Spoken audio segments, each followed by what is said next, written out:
हम लोग वचन का सत्य ये विषय में है और आज का भाग है 20। कई लोग ये संदेश के द्वारा आशीर्वादित हुए हैं क्योंकि शब्द बहता है, हृदय के अंदर बहता है और जीवन देता है, जीवन और बल देता है।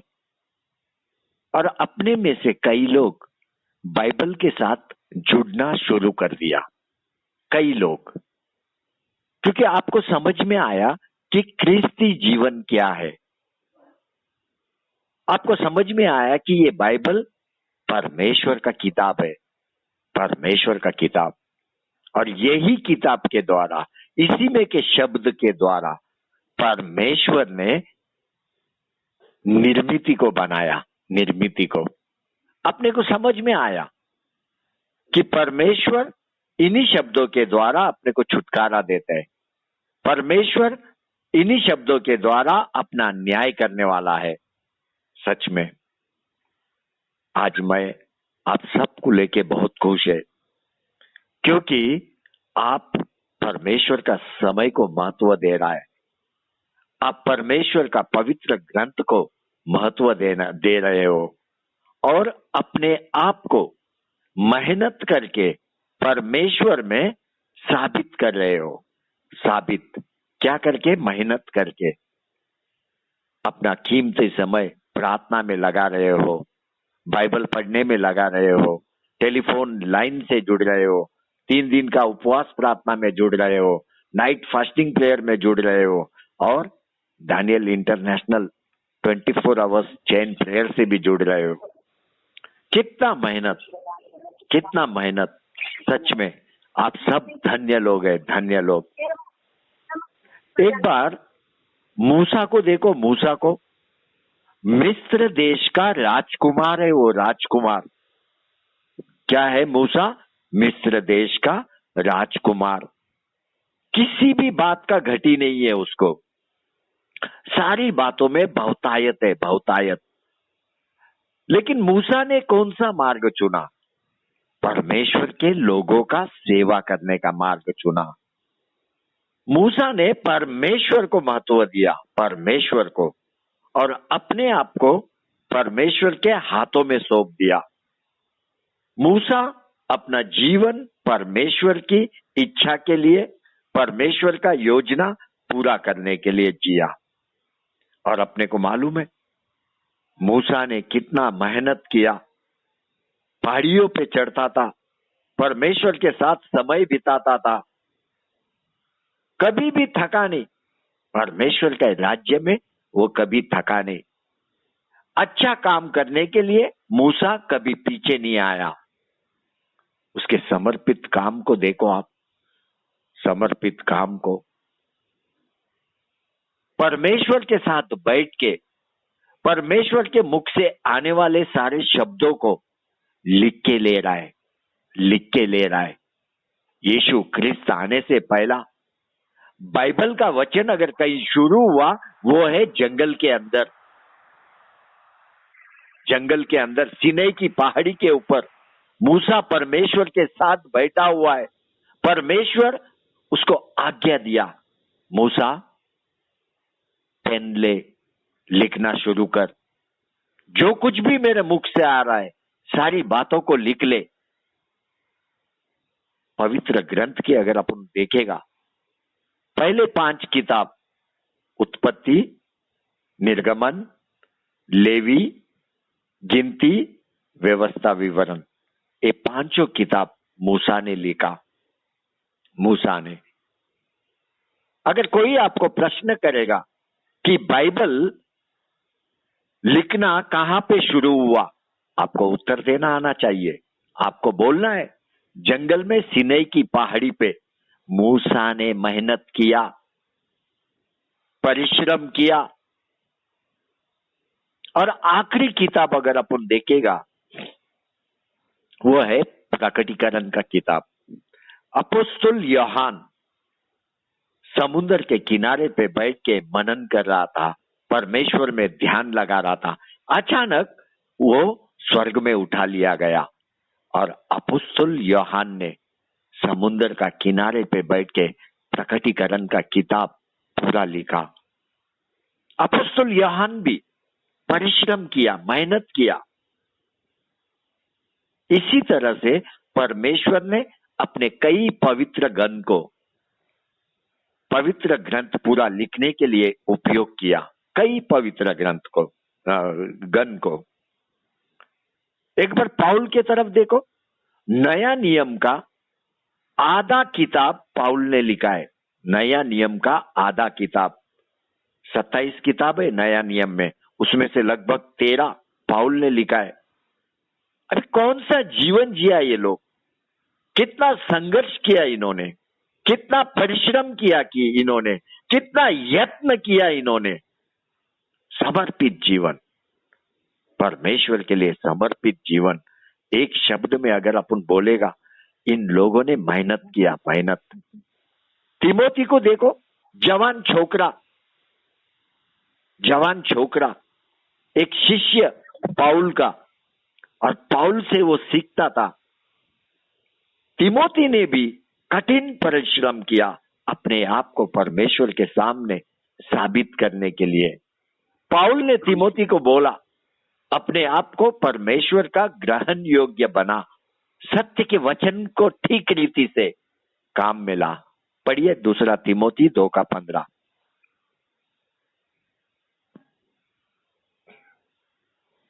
आइए हम पढ़ते हैं 2 तिमोथी 2 अध्याय उसका 15वां वचन।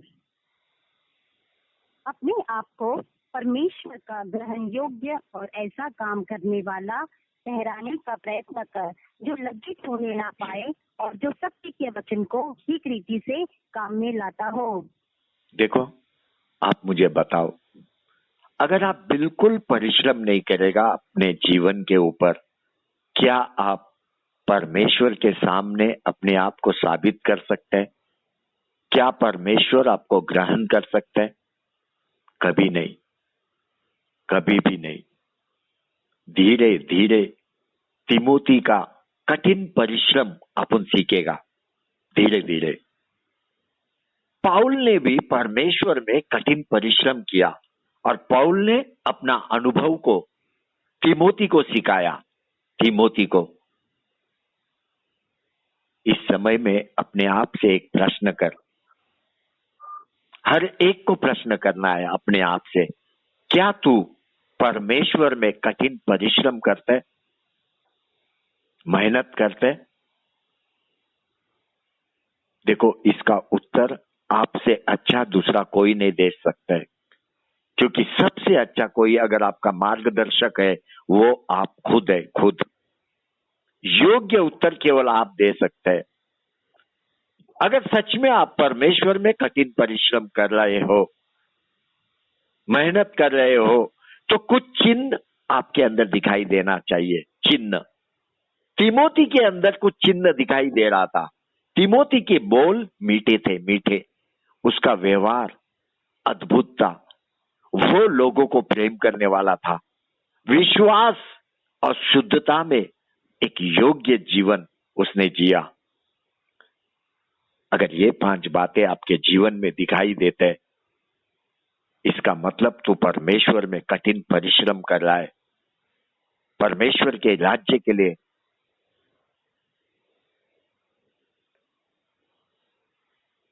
एक सीमा के बाहर तू मेहनत कर रहा है।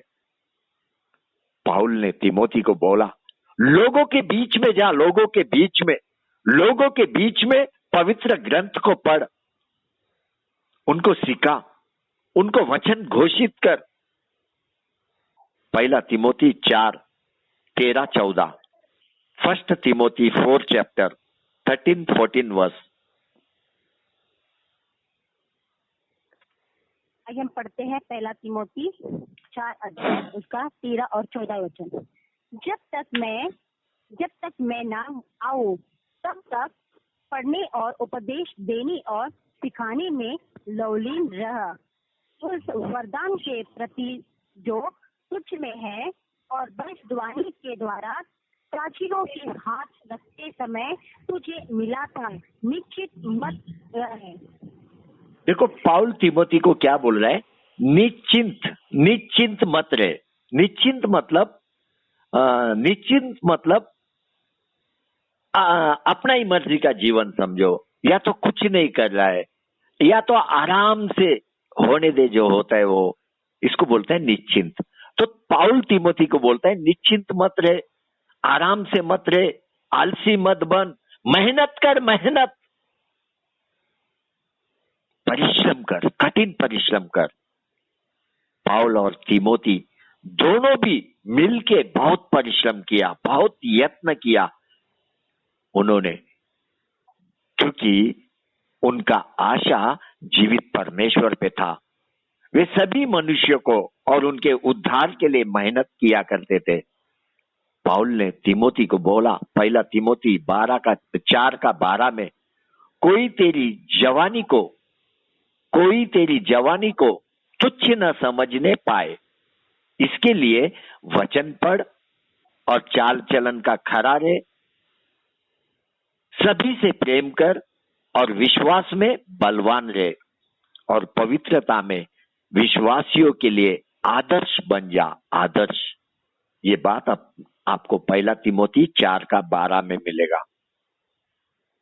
लेकिन आज का विश्वासी देह के पीछे मेहनत करता है। देह मतलब शरीर पे काम करता है, शरीर का साधना में लगा हुआ है।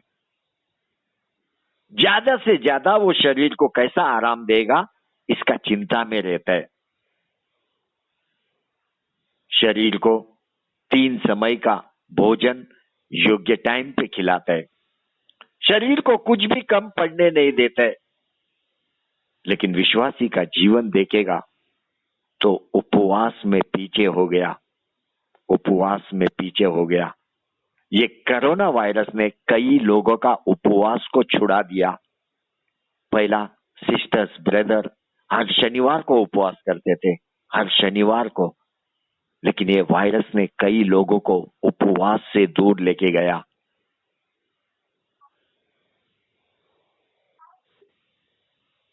देखो, शरीर को आराम देने से आपको कुछ लाभ नहीं होने वाला है, पर भक्तिमय जीवन जीने से तुझे आज भी लाभ होगा और आने वाले समय में भी लाभ होगा, आने वाले समय में भी। और ये बात सत्य है, सत्य मानने योग्य है। तू भक्तिमय होने के लिए वचन पढ़, चाल चलन का खरा रहे, सभी से प्रेम रख, विश्वास में बलवान हो, पवित्रता में विश्वासियों के लिए एक आदर्श बन। आदर्श, तेरे अंदर से यीशु क्रिस्त दिखाई देना चाहिए। आपको मालूम है, परमेश्वर का दास साधु सुंदर सिंह, जब वो चलता था, लोगों के घरों के सामने से गुजरता था, लोग बोलते थे यीशु क्रिस्त जा रहा है, यीशु क्रिस्त। परमेश्वर का दास परमेश्वर के स्वरूप में बदल गया। परमेश्वर के स्वरूप में कौन सा जीवन साधु सुंदर सिंह ने पृथ्वी पे जिया कि वो यीशु क्रिस्त जैसा दिखाई दे रहा था। अगर साधु सुंदर सिंह का जीवन अपन देखेगा, पाउल के जैसा जीवन है, पाउल के जैसा। साधु सुंदर सिंह एक सिख परिवार में जन्म लिया, सिख परिवार में। उसका जन्म 1889 में हुआ, और ऐसा कहा जाता है, मैं क्या बोल रहा हूं, कहा जाता है 1929 में वो मारा, 1929 में। अभी साधु सुंदर सिंह हमेशा ख्रिस्ती लोगों को प्रश्न करता था, ख्रिस्ती लोगों का विरोध में था। इतना ही नहीं, बाइबल को वो जला देता था। लेकिन उसके अंदर का एक अच्छा गुण था, वो सच्चे परमेश्वर को खोजने वाला व्यक्ति था, सच्चे परमेश्वर को खोजने वाला व्यक्ति। जब उसका मां गुजर गया, वो गहरे डिप्रेशन में चला गया, गहरा। उसने निर्णय लिया कि अगर मुझे सच्चा परमेश्वर भेंट करने नहीं आएगा तो मैं ट्रेन के नीचे जाके मेरा प्राण दे दूंगा। उसके घर के पीछे से सुबह 4:30 के समय में ट्रेन गुजरता था। अभी रात भर वो जीवित परमेश्वर को पुकार रहा था। कोई भी उससे भेंट करने के नहीं आया, कोई नहीं। भोर होने का समय होते आ रहा है और कुछ घंटा होने के बाद ट्रेन वहां से गुजरेगा और साधु सुंदर सिंह ने निर्णय ले लिया, अगर कोई मुझे भेंट करने नहीं आएगा, मैं ट्रेन के नीचे मेरा जान दे दूंगा। सारा रात साधु सुंदर सिंह मनन कर रहा है सच्चे परमेश्वर के लिए। कई देवी कई देवताओं को उसने पुकारा, कई देवी कई देवताओं को पुकारा, लेकिन प्रभु यीशु क्रिस्त को नहीं पुकारा, क्योंकि वो विरोधी था, विरोधी। जैसा ही भोर होने लगा, प्रभु यीशु क्रिस्त साधु सुंदर सिंह को प्रकट हुआ। उसके बाद साधु सुंदर सिंह का जीवन बदल गया, जैसा अपोस्तल पाउल का जीवन बदल गया। प्रभु यीशु क्रिस्त अपोस्तल पाउल को भी भेंट किया और उसका जीवन बदल गया। अभी यहाँ पे साधु सुंदर सिंह का मुंह का बोल बदल गया। अभी वो केवल जीवित परमेश्वर को घोषित करने लगा। उसने जात, धर्म, देवी देवताओं का इनकार कर दिया, इनकार कर दिया। नया नियम पढ़ना शुरू कर दिया, नया नियम। और वो जो शब्द है बाइबल का, उसके जीवन में जीवित होने लगा। उसको एक नया आशा मिला, एक बड़ा विश्वास के साथ सुवार्ता घोषित करने लगा। वो प्रभु यीशु क्रिस्त की तरह जीवन जीने लगा। साधु सुंदर सिंह को भी कोई घर नहीं, वो रोड को अपना घर बोलता था, रोड को हमेशा चलते रहता था, हमेशा चलते रहता था। Missionary, missionary. उसके पैरों में चप्पल नहीं, पैरों से खून निकलता था, लेकिन चलना बंद नहीं करता था। साधु सुंदर सिंह पहाड़ियों में ज्यादा सेवा किया, जैसा शिमला में, तिब्बत में, तमिलनाडु में, शिलोन में, ये सारे स्थान में वो सुवार्ता घोषित किया। और कुछ समय के बाद कई पृथ्वी पर के राष्ट्र में जाके उसने सुवार्ता घोषित किया, कई राष्ट्र में। लेकिन साधु सुंदर सिंह कभी भी फेमस जीवन नहीं जिया, फेमस होने के लिए जीवन नहीं जिया। लेकिन जहां कहीं वो जाता था, लोग इकट्ठा होते थे, क्योंकि उसका स्वभाव यीशु क्रिस्त का स्वभाव था, यीशु क्रिस्त का। कई चमत्कार उसके जीवन में हुआ, कई चमत्कार। उसका अपना पिता, जब साधु सुंदर सिंह बालक था, छोटा उम्र में था, वो यीशु को ग्रहण किया, तो उसका पिता ने उसके भोजन में जहर डाला उसको मार डालने के लिए। लेकिन वो जहर ने साधु सुंदर सिंह के ऊपर कोई कार्य नहीं किया, उसके ऊपर वो जहर का कोई असर नहीं हुआ, क्योंकि प्रभु यीशु क्रिस्त ने वो जहर को मिठास में बदल दिया। एक बार जब साधु सुंदर सिंह इंग्लैंड में गया, इंग्लैंड में एक द्वार पे जाके द्वार का बेल को दबाया, अंदर से एक नौकरानी आके दरवाजा को खोला। नौकरानी ने जब साधु सुंदर सिंह को देख रही थी, अंदर से मालकिन का आवाज आया। कौन आया? ये नौकरानी क्या बोला मालूम है? मुझे लगता है प्रभु यीशु क्रिस्त आया। ये विधान को देखो आप, ये विधान बताता है कि साधु सुंदर सिंह पृथ्वी के ऊपर कौन सा जीवन जिया, कौन सा जीवन जिया। अगर तू परमेश्वर के राज्य में कठिन परिश्रम करेगा, मेहनत करेगा, अपने आप को समर्पित करेगा, इतना काम अगर तू करने लगेगा, तो तू प्रभु यीशु क्रिस्त के स्वरूप में बदलते जाना चाहिए, बदलते जाना चाहिए। तू चुना हुआ है परमेश्वर का, तू अपना काम विश्वास के साथ करते जा, मेरा प्रभु तेरे को उसके स्वरूप में बदलते जाएगा। एक बार हिमालय में साधु सुंदर सिंह मनन कर रहा था, वचन पे ध्यान लगाया हुआ था। वो अपना ध्यान में था और एक शेर आके उसका गर्दन को पकड़ने ही वाला था। पता नहीं वो शेर को क्या हो गया, वापस पीछे हट गया और वो शेर आके उसके बगल में बैठ के उसके ध्यान में ध्यान लगा रहा था। आज अपना परिस्थिति क्या है? अगर कोई कोयर ग्रुप में गीत गा रहा है, उसके अंदर घमंड आ जाता है। कोई सुवार्ता घोषित करने लगा, उसके अंदर घमंड आता है। चर्च में कुछ काम करने लगा, उसके अंदर घमंड आता है। बाइबल पढ़ के ट्रांसलेशन का वरदान मिल गया, उसके अंदर घमंड आता है। आपको मालूम है ये घमंड क्या करता है? ये घमंड आपको रोकता है, परमेश्वर के स्वरूप में बदलने से रोकता है। आप परमेश्वर के स्वरूप में बदल नहीं पाते हैं ये घमंड के कारण, क्योंकि ये घमंड आपका परमेश्वर के राज्य में किया हुआ काम को व्यर्थ ठहराता है। व्यर्थ। क्यों तुझे लोगों से बड़ाई चाहिए? क्यों तुझे लोगों से वाहवाही चाहिए? मेरा परमेश्वर है तेरा बड़ाई करने के लिए। मेरा परमेश्वर है, तू उसके नजरों में है। केवल मेहनत करता जा, मेहनत, परिश्रम करता जा, ईमानदारी से अपना काम कर। कई बार आपको पृथ्वी पे आपका इनाम मिलेगा नहीं, कोई समस्या नहीं, लेकिन मैं आपको गारंटी देता है एक बड़ा इनाम स्वर्ग में आपके लिए रखा हुआ है। क्योंकि मेरा परमेश्वर विश्वासु परमेश्वर है। वो कभी झूठ नहीं बोलेगा, कभी किसको फंसाएगा नहीं, कभी नहीं फंसाएगा। एक बार साधु सुंदर सिंह को सुवार्ता घोषित करते समय लोगों ने मारा, उसको पीट पीट के गड्ढे में डाल दिया। आधा मरा हुआ शरीर। उस समय में गिद्ध वो गड्ढे में जाके उसके मांस को खाने लगे।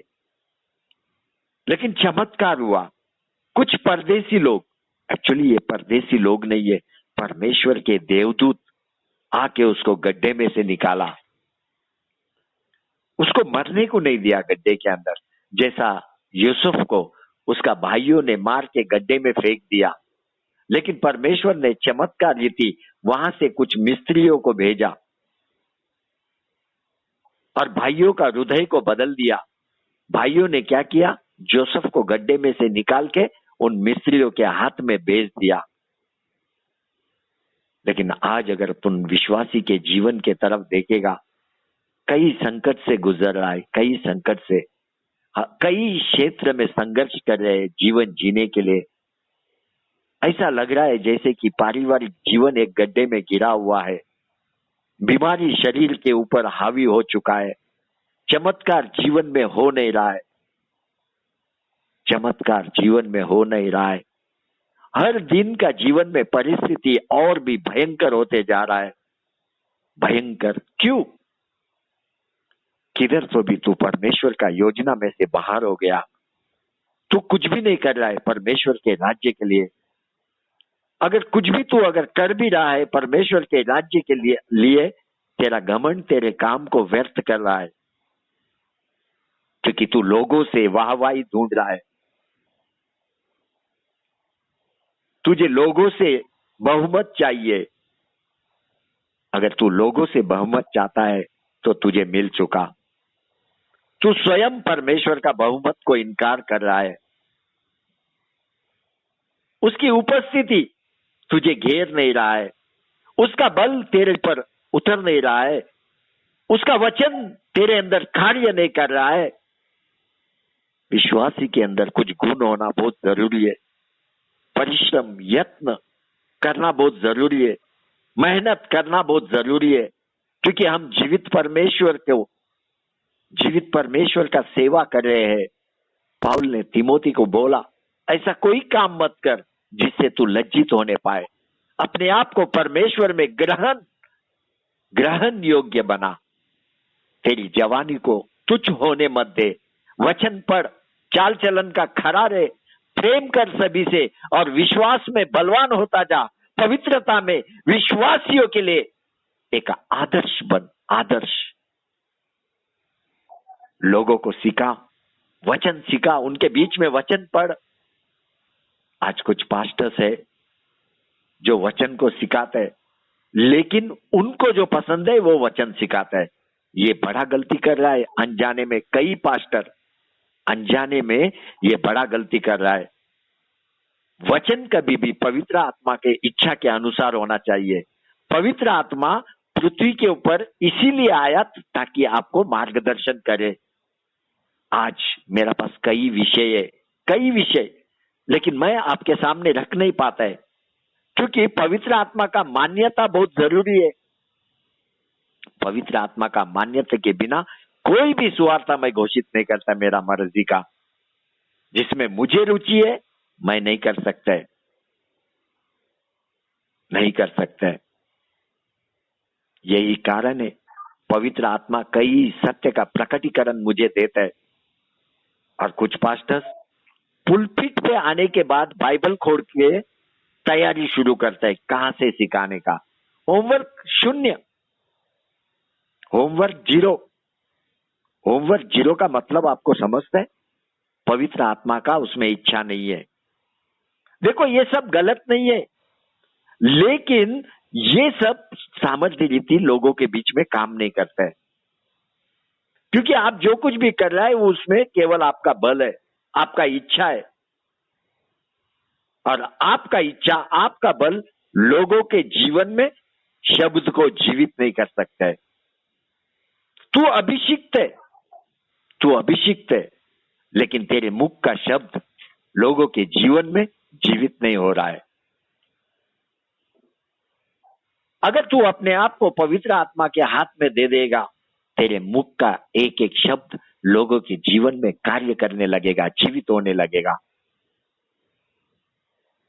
बाइबल पढ़ना है, नोट्स बनाना है,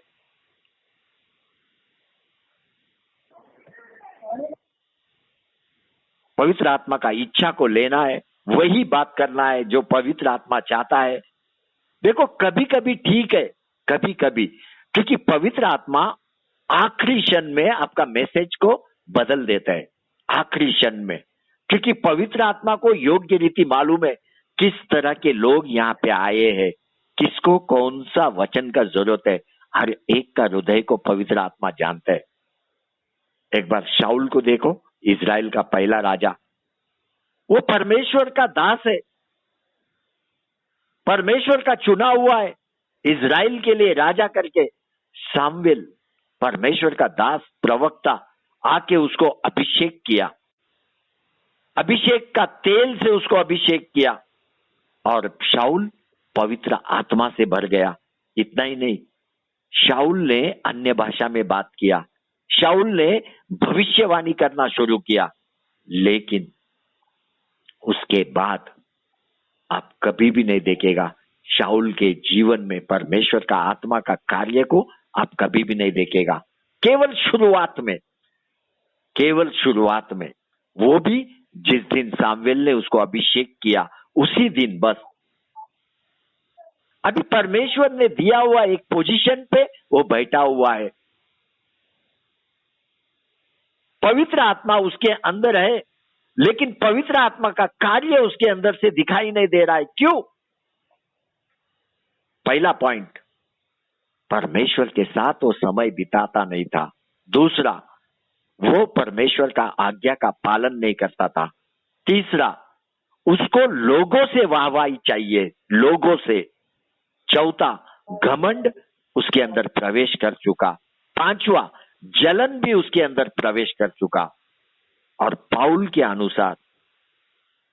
के अनुसार शाऊल ने बाइबल नहीं पढ़ा, वो चाल चलन का खरा नहीं था, लोगों को प्रेम करने वाला नहीं था, विश्वास में बलवान नहीं था, और पवित्रता में इजरायली लोगों के लिए एक आदर्श राजा नहीं था। ये गुण उसके अंदर पाया नहीं गया। लेकिन वो अभिषिक्त है। आज भी पवित्र लोगों के बीच में, पवित्र आत्मा से भरे हुए लोगों के बीच में यही बातें देखने को मिल रहा है। यही बातें। शाऊल ने परमेश्वर की योजना के लिए मेहनत नहीं किया, वो नामदारी क्रिश्चियन जीवन जिया। नामदारी। आज विश्वासी लोग भी नामदारी में बदल गया है, नामदारी में। एक बार क्या हुआ, दावीद ने फालिस्ती सेना को मारा और शाऊल और दावीद दोनों साथ में अपने घर को लौट रहे थे। जैसे ही इजरायली स्त्री को मालूम पड़ा कि शाऊल और दावीद घर को लौट के आ रहे, वे सारे स्त्री इकट्ठा हो गए। वे लोग गीत गाने लगे, नाचने लगे, गाने लगे, स्वागत करने के लिए, शाऊल का स्वागत करने के लिए एक त्योहार जैसा वातावरण इजराइल में उन्होंने बनाया। त्योहार जैसा वातावरण, इतना ही नहीं, त्योहार में जो गीत गाए जाते हैं वो गीत उन्होंने वहां पे गाया।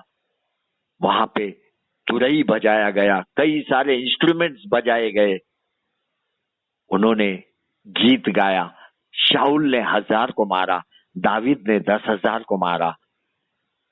जैसा ही ये शब्द शाऊल ने सुना, वो टूट गया अंदर से वो क्रोधित हो गया।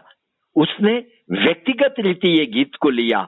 उसको लगा कि ये स्त्री लोगों ने मेरा इंसल्ट किया, इंसल्ट।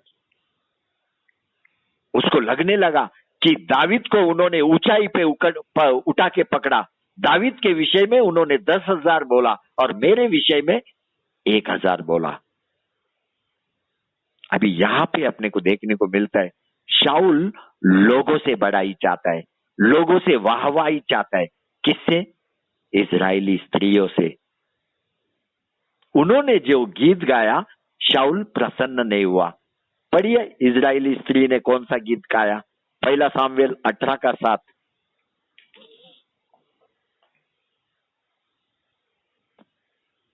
आइए हम पढ़ते हैं 1 सामुएल 18 अध्याय उसका 7वां वचन। और वे स्त्रियां नाचती हुई एक दूसरे के साथ यह गीत गाई, शाऊल ने तो हजारों को परंतु दाऊद ने लाखों को मारा है। देखो, शाऊल को वाहवाही चाहिए, स्त्रियों से वाहवाही, बड़ाई चाहिए, लेकिन शाऊल को परमेश्वर का बड़ाई नहीं चाहिए। अभी बेचारा दावीद, उसने तो कुछ भी नहीं किया, उधर एक शब्द भी नहीं बोला, लेकिन शाऊल दावीद को अपना दुश्मन समझा। दावीद को, उसका नजर में दावीद बैठ गया, जलन शाऊल के हृदय में आ गया। वो कभी भी लोगों को प्रेम करने वाला व्यक्ति नहीं था। अगर अपन शाऊल का जीवन के तरफ देखेगा, उसके जीवन से सीखने के लिए अपने को कुछ भी अच्छा नहीं मिलेगा, कुछ भी। वो कभी भी दूसरों के लिए आदर्श का जीवन जिया नहीं, पवित्रता का जीवन उसके अंदर दिखाई नहीं देता है। लेकिन दावीद को देखो, गोलियात को मारा। गोलियात एक बड़ा राक्षस जो इजराइल को परेशान करके रखा था, दावीद ने गोलियात को मारा। इजराइल में एक भी व्यक्ति ऐसा नहीं जो गोलियात का सामना करे। शाऊल राजा को देखो, छुप गया, महल के अंदर छुप गया घबरा के, और दावीद ने जाके गोलियात को मारा। लेकिन दावीद के अंदर कोई घमंड प्रवेश नहीं किया, क्योंकि उसको मालूम है ये जो कुछ भी हुआ है सब कुछ परमेश्वर ने किया, और इजराइल का परमेश्वर को ही ये बात मुमकिन है। दावीद को इजरायली लोगों से कोई बड़ाई नहीं चाहिए था, कोई वाहवाही नहीं चाहिए था, लेकिन शाऊल को देखो, उसने गोलियत को मारा नहीं, और लोगों से उसको बड़ाई चाहिए, बड़ाई। अभी शाऊल एक अभिषिक्त व्यक्ति है, पवित्र आत्मा उसके अंदर है, लेकिन वो काम नहीं कर रहा है, मेहनत नहीं कर रहा है परमेश्वर के राज्य के लिए। यही कारण है परमेश्वर का आत्मा उसके द्वारा कार्य नहीं किया लोगों के बीच में। शाऊल अपने मर्जी का जीवन जिया। आप किधर भी शाऊल को देखो, उसका अपना इच्छा, कहीं भी परमेश्वर का आत्मा का इच्छा आपको दिखाई नहीं देगा। आज कई ऐसा परमेश्वर के दास है, विश्वासी है, जो पवित्र आत्मा से भरे हुए, लेकिन जीवन शाऊल का जैसा जी रहा है, शाऊल के जैसा। एक बार साधु सुंदर सिंह के तरफ देखो, उसका हृदय में कि उसका जीवन एक साधु का जैसा जीवन जीना चाहिए।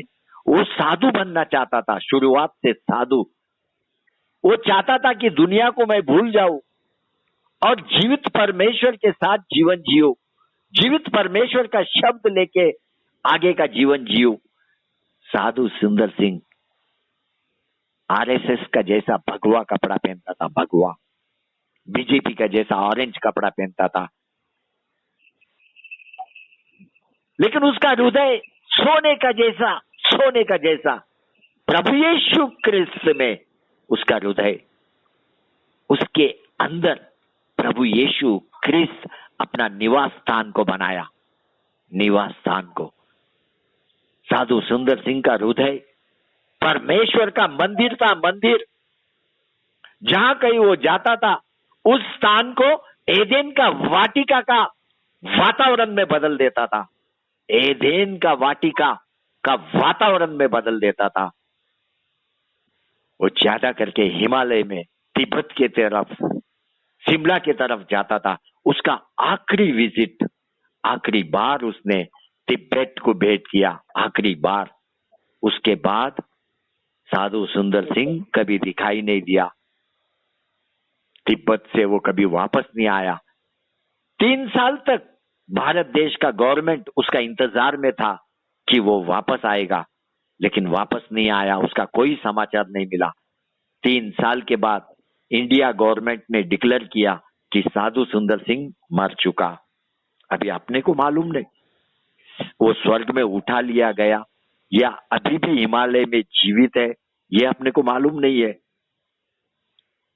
लेकिन अपने को ये मालूम है कि खतरनाक खतरनाक जगहों से वो गुजरता था सुवार्ता बोलने के लिए। जब वो जंगलों में जाता था, शेर, भालू, खूंखार जानवरों के साथ उसका भेंट होता था। लेकिन जैसे ही वो जंगल में जाता था, वो जंगल एदेन का वाटिका बन जाता था, एदेन का वाटिका। जानवर उससे प्रेम करते थे, जानवर, जानवर आके उसके साथ बैठते थे, मनन करते थे। शेर उसके साथ बैठ के मनन करता था, भालू उसके साथ बैठ के मनन करता था। वो दृश्य को आप देखो, साधु सुंदर सिंह शेर के ऊपर अपना हाथ को फिरा रहा है। अभी तक परमेश्वर का राज्य आया नहीं, लेकिन साधु सुंदर सिंह परमेश्वर का राज्य को पृथ्वी के ऊपर अनुभव कर रहा है, जानवरों के साथ बैठ रहा है। यीशु क्रिस्त का प्रेम उसके अंदर से बह रहा है, परमेश्वर का राज्य को वो अनुभव कर रहा था। ये कैसा मुमकिन है? कठिन परिश्रम, परमेश्वर के राज्य के लिए समर्पित, एक मेहनत भरा जीवन जी रहा है, मेहनत से भरा। परमेश्वर ने प्रभु यीशु क्रिस्त का प्रेम बहुतायत से उसके हृदय में डाला, बहुतायत से। किसका प्रेम? प्रभु यीशु क्रिस्त का प्रेम। यही कारण है साधु सुंदर सिंह, यही कारण है साधु सुंदर सिंह प्रभु यीशु क्रिस्त के स्वरूप में बदल गया, प्रभु यीशु क्रिस्त के स्वरूप में बदल गया। आपको मालूम है साधु सुंदर सिंह का स्पेशलिटी, विशेष बात क्या है? वो लोगों को सुवार्ता बोलता था, उसके बाद उनको छोड़ देता था। निर्णय तुमको लेना है, क्योंकि बाइबल यही सिखाता है, स्व इच्छा।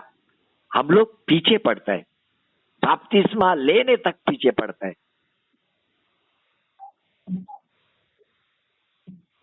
वो लोगों को सुवार्ता बोल के निर्णय लेने को छोड़ देता था। एक बार महात्मा गांधी को भी सुवार्ता सुनाया, महात्मा गांधी को। और अपन महात्मा गांधी के अंदर एक नम्रता को देखते हैं। हो सकता है साधु सुंदर सिंह का शब्द ने महात्मा गांधी के अंदर काम किया होगा। उसका काम मिशनरी का काम था, मिशनरी का। एक जगह पे कभी भी नहीं रुकता था, जो रास्ते में मिलेगा उसको यीशु क्रिस्त बता के आगे बढ़ता था। और जंगल के अंदर एक बार उसको कुछ चोरों का साथ सामना हुआ, चोर लोग मिले उसको, लेकिन उनको भी यीशु क्रिस्त बताया। अभी ये खुकार चोर लोग था, जो भी प्रवासी जंगल में आता था उनका माल मत्ता लेके उनको मार डालते थे ये लोग। लेकिन जब साधु सुंदर सिंह से भेंट हुआ, उन्होंने साधु सुंदर सिंह को मारा नहीं, लेकिन उसके शब्द को अपने हृदय में लिया, उनका जीवन बदल गया। वे लोग यीशु क्रिस्त को प्रेम करने वाले लोग बन गए। उन्होंने साधु सुंदर सिंह को बताया, देख इस खाई में देख कितने सैकड़े लोगों को हमने मार के फेंक दिया है। कई हड्डियां वहां पे पड़ा था, कई हड्डियां साधु सुंदर सिंह ने अपने आंखों से देखा। लेकिन साधु सुंदर सिंह के लिए परमेश्वर ने स्वयं उसके दुश्मन के सामने मेज को लगाया, दुश्मन के सामने मेज को लगाया। उनके साथ बैठ के साधु सुंदर सिंह ने भोजन किया। हमेशा अपना काम विश्वास के साथ कर, विश्वास के साथ परिश्रम कर, कभी भी मरने को डर मत। जब भी तू मरेगा ये बात याद रखना, तुरंत तू परमेश्वर के साथ रहेगा स्वर्ग के अंदर।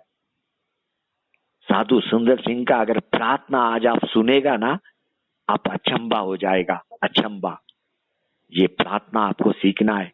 जब साधु सुंदर सिंह प्रार्थना करता था, वो जैसा ही घुटने पे जाता था, प्रकाश उसको घेर लेता था। स्वयं प्रभु यीशु क्रिस्त एक प्रकाश के रूप में वहां पे उतर के आता था। और जैसा ही साधु सुंदर सिंह अपना दोनों हाथों को प्रार्थना में ऊपर उठाता था, वो गायब हो जाता था, गायब, अदृश्य हो जाता था। इस तरह का प्रार्थना तेरे जीवन में होना चाहिए। ये प्रार्थना तुझे सीखना चाहिए। पाउल भी प्रार्थना में तीसरा स्वर्ग में गया, अदृश्य होके। अगर तू यीशु क्रिस्त में दौड़ रहा है, प्रथम आने के लिए दौड़, प्रथम आने के लिए। परमेश्वर तेरे जीवन को देख के प्रसन्न होना चाहिए। लोग है खुद के लिए जीवन जी रहा है, लेकिन तू कुछ अलग कर, दूसरों के लिए जीवन जी, दूसरों के लिए, परमेश्वर के राज्य के लिए जीवन जी। एक आदर्श बन, आदर्श, दूसरों के लिए एक आदर्श बन, आदर्श। मेहनत कर, मूसा की तरह, पाउल की तरह, तिमोथी की तरह, साधु सुंदर सिंह के तरह। जब साधु सुंदर सिंह परमेश्वर का शब्द को लेके मनन करता था, एक बार एक सुंदर देवदूत आया और साधु सुंदर सिंह से बातचीत करने लगा। देखो, साधु सुंदर सिंह ने तुरंत ये देवदूत को पहचाना। साधु सुंदर सिंह जान लिया कि ये देवदूत नहीं है, शैतान है, क्योंकि वो सुंदर देवदूत के अंदर से बदबू आ रहा था, बदबू। साधु सुंदर सिंह पहचान लिया, उसको डांटा और वो देवदूत उसको छोड़ के चला गया। और साधु सुंदर सिंह फिर से अपना ध्यान परमेश्वर के शब्द में लगाया। मुझे किधर तो भी लगता है कि साधु सुंदर सिंह का नाम टॉप लिस्ट में होगा, स्वर्ग में टॉप लिस्ट में, वो भी सोने के अक्षर से लिखा हुआ। बच्चों, मेरा इच्छा है कि आपका जीवन साधु सुंदर सिंह जैसा होना चाहिए। आपका नाम भी स्वर्ग में ऊंचाई पे सोने के अक्षरों से लिखा हुआ होना चाहिए। तिमोथी एक आदर्श और पवित्रता का जीवन जिया, पवित्रता का जीवन। उसने सत्य के वचन को घोषित किया। तिमोथी अपना स्व इच्छा पे कभी भी जीवन नहीं जिया, लेकिन आत्मीय इच्छा के अनुसार जीवन जिया। उसने आत्मीय जीवन का अभ्यास किया, अभ्यास। वो केवल अच्छे काम करते गया, करते गया, करते गया। पाउल के शब्द को अपने जीवन में एक चाबी के रूप में उपयोग किया। इस समय में शब्द आपके पास आ रहा है, आपके पास परमेश्वर के सिंहासन से शब्द आपके तरफ बह रहा है। परमेश्वर का आत्मा एक सामर्थी प्रकटीकरण को आपको बता रहा है। परमेश्वर का आत्मा चाहता है कि सभी परमेश्वर के राज्य में परिश्रम करे, यत्न करे, मेहनत करे। आगे का वचन का भाग आपको आंख बंद करके सुनना है। सभी अपने अपने आंखें बंद करो, सभी, कोई भी आंख खोलेगा नहीं, कोई भी नहीं, कोई भी नहीं। और अभी आपका आंख बंद, आखिरी प्रार्थना तक बंद रहना है, आखिरी प्रार्थना तक। कलीसिया, मर्जी का जीवन को छोड़, मर्जी का जीवन को छोड़, मनन कर, ध्यान लगा, ध्यान लगा। ध्यान लगा, देख परमेश्वर का आत्मा तेरे अंदर प्रवेश कर रहा है। ये शब्द तुझे बल दे रहा है। महसूस कर, इस सामर्थ्य को महसूस कर। परमेश्वर का आत्मा तुझे मदद कर रहा है, महसूस करने के लिए मदद कर रहा है। तेरे मन में जो प्रार्थना आ रहा है वो आत्मा के द्वारा है। तू प्रभु से मदद मांग रहा है, इस समय में मार्गदर्शन मांग रहा है। इस समय में तू चाहता है ये वचन का सत्य तेरे जीवन में काम करे। ये हो रहा है सिस्टर, ब्रदर, तेरे जीवन में कार्य शुरू हो चुका। परमेश्वर का शब्द कार्य कर रहा है, अभी वो काम कर रहा है, कार्य कर रहा है। तेरे अंदर के भाग में एक नया बल जन्म लिया। तेरा अंदर का भाग एक खूबसूरती में बदल गया। ये परमेश्वर का आत्मा कर रहा है। आत्मा ठहरे रे, ऐसे ही ठहरे रे। मेरा प्रभु का प्रकाश उतर के आ रहा है, उसे तू प्राप्त कर, प्राप्त कर। प्रभु यीशु का प्रकाश तुझे घेर लिया। इस समय में तुझे ग्रहण कर रहा है परमेश्वर में, तुझे ग्रहण कर रहा है परमेश्वर में। परमेश्वर का ज्ञान, बुद्धि ऊपर से तेरे अंदर आ रहा है। मनन कर, ध्यान कर। क्रिस्त तेरे हृदय में जन्म लिया है। इस समय में क्रिस्त तेरे हृदय में जन्म लिया है। साधु सुंदर सिंह वचन को लेके मनन करता था। वचन को तब तक मनन करता था जब तक प्रभु यीशु क्रिस्त को अपने अंदर अनुभव नहीं करता, जब तक प्रभु यीशु क्रिस्त का प्रकाश उसको घेर नहीं लेता, जब तक सामर्थ अंदर से वो अनुभव नहीं करता। धन्यवाद प्रभु, धन्यवाद। ये वचन को यहाँ रोकते हैं, आगे प्रार्थना में चलते हैं। ऐसे ही आंखें बंद करो, कोई भी अपने आंख को खोलेगा नहीं। आगे का भाग अपन सोमवार को देखेंगे। तिमोथी, तिमोथी ये नाम का अर्थ है परमेश्वर का आदर करना। तिमोथी का मतलब है परमेश्वर का आदर करना। और तिमोथी का और एक मतलब है, और एक अर्थ है मूल्यवान परमेश्वर के लिए। मूल्यवान किसके लिए? परमेश्वर के लिए। तिमोथी ये नाम के अनुसार अपना जीवन जिया। तिमोथी ने प्रथम परमेश्वर में भरोसा किया और उसके बाद मिशनरी पाउल के साथ मिलके काम किया। पाउल का एक एक शब्द ध्यानपूर्वक अपने हृदय में रखा। तिमोथी पाउल के मार्ग में चला, पाउल के, और पाउल प्रभु यीशु क्रिस्त के मार्ग में चला। दोनों मिलके परमेश्वर के राज्य में कठिन परिश्रम, यत्न, एक बड़ा प्रयास, एक बड़ा मेहनत को किया, क्योंकि उनका आशा जीवित परमेश्वर में, जीवित परमेश्वर में।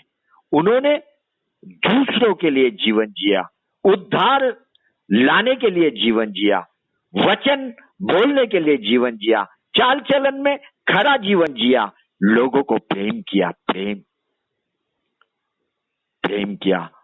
एक बड़ा विश्वास उनके अंदर, और दूसरों के लिए वे लोग एक आदर्श थे, आदर्श, एक आदर्श थे, आदर्श, आदर्श। प्रभु आपको धन्यवाद करते हैं, आपको धन्यवाद करते हैं, आपको धन्यवाद करते हैं। आपका सत्य एक एक के पास पहुंच रहा है, आपको धन्यवाद करते हैं। कलीसिया इस समय में ध्यान से सुन। तुम सभी परमेश्वर के बच्चे हो, सभी ध्यान से सुन। प्रकटीकरण का किताब 17 और 14 वचन में लिखा है, रेवलेशन 17 चैप्टर 14, ये मेमना से लड़ेंगे और मेमना उन पर जय पाएगा, क्योंकि वह प्रभुओं का प्रभु और राजाओं का राजा है, और जो बुलाए हुए है, और जो बुलाए हुए है और चुने हुए है और विश्वासी उनके साथ है वे भी जय पाएंगे। परमेश्वर के मेमना के साथ ये वचन में अपन 3 झुंड को देखते हैं। पहला झुंड बुलाए हुए मतलब बहुत लोग हैं, बहुत लोग। जब यीशु क्रिस्त पृथ्वी के ऊपर था, अनेक लोग यीशु को घेरे हुए थे, अनेक लोग। लेकिन जब यीशु क्रिस्त पृथ्वी छोड़ के जा रहा था, केवल 500 लोग थे, 500। तो बुलाए गए लोग बहुत रहेंगे। वे बाद में यीशु के साथ दिखाई नहीं देंगे। चुने हुए लोग ये थोड़े लोग हैं, थोड़े। और विश्वासी और भी थोड़े लोग हैं, और भी थोड़े। ये विश्वास से भरे हुए विश्वासी थोड़े हैं। और ये जो आखिरी झुंड है, विश्वास से भरे हुए लोग, ये प्रकटीकरण के किताब में 10 बार अपने को देखने को मिलता है। 10 बार इनके विषय में 10 बार लिखा हुआ है। ये प्रभु यीशु क्रिस्त के सच्चे विश्वासी है, परमेश्वर में ग्रहण किए गए लोग हैं। ये लोग पृथ्वी के ऊपर एक कठिन समय से गुजर के गए हुए लोग हैं। इन लोगों ने हर एक कठिन परीक्षा में अपने आप को साबित किया,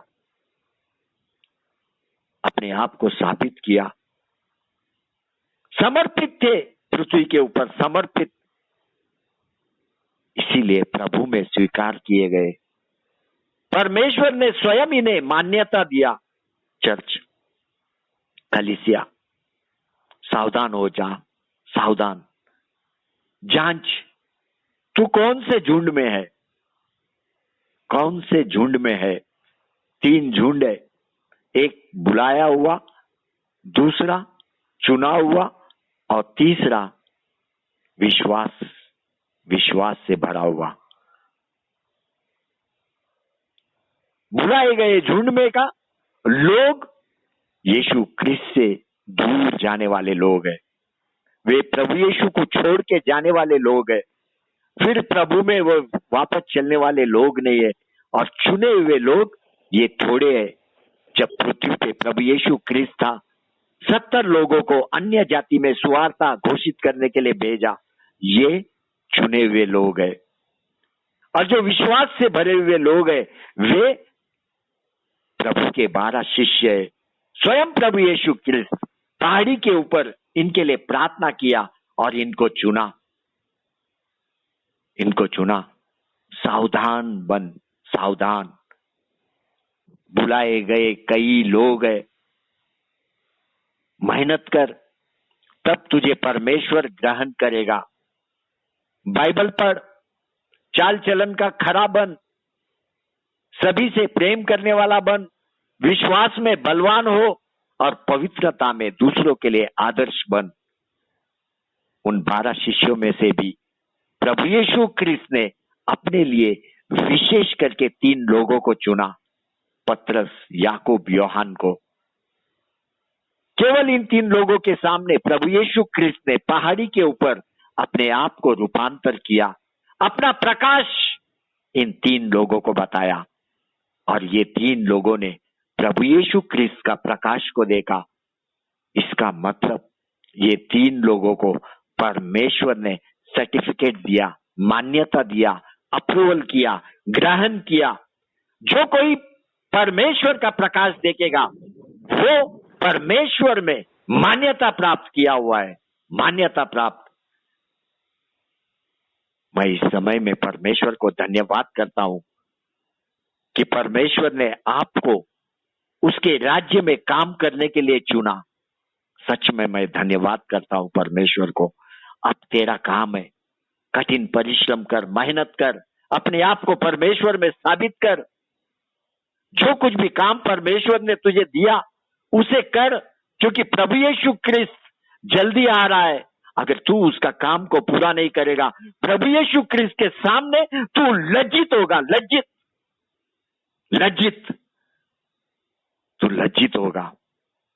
लज्जित होगा। Hallelujah Jesus, hallelujah Jesus.